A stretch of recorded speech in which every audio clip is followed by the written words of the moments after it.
Hello and welcome back to Friday Minis. Now, whether you're learning C or Python, one of the earliest things you may come across even in an academic context is a formatting string. My choice of saying C and Python is deliberate because, well, C tends to be considered a very difficult language, whereas Python tends to be considered a very simple one. But this is one thing they have in common, and both of these have very powerful string formatting features. What we're going to do is we're going to take a very quick look at what are some things you can do with formatting strings, and we'll see just how powerful they are. First and foremost, what is the simplest way of using a formatting string? Well, it is basically an alternative to concatenation. Of course, you don't have the luxury of concatenation in C, at least not as simply as how you can do it in Python. In Python, if you wanted to sort of join a few pieces of string together, you could use the plus notation to do that. This is of course common to quite a few other languages, things like Java, JavaScript, they all do something like that. But yeah, this of course can get a little bit messy, especially when you have many things to join together. However, formatting strings can make things so much easier.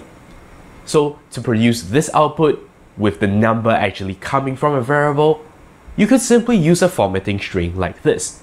In both C and Python, it is, well, fairly straightforward. You basically create a placeholder for the actual value to be substituted in. Then you provide the actual value at the end.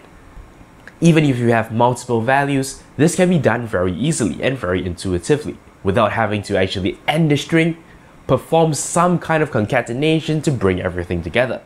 So chances are when you're learning programming, this is how formatting strings will be first taught to you, as just a simple means of, well, forming a string and printing it on screen.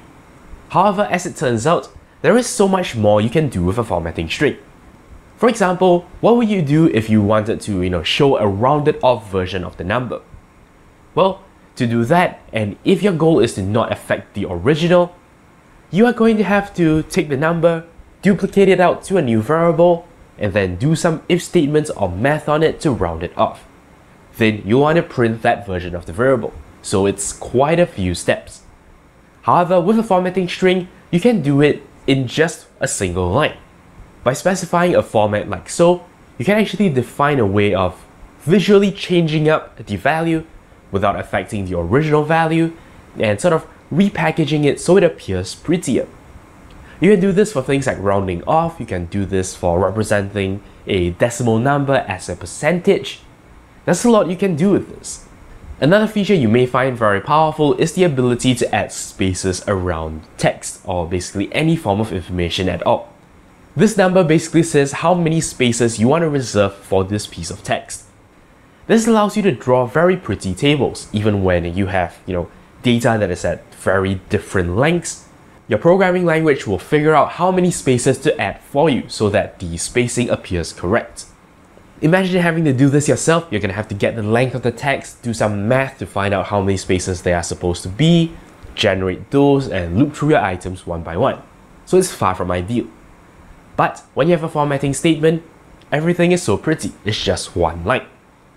So yeah, there you have it. That's a very interesting feature in a programming language that looks very basic, but can be used to great effect.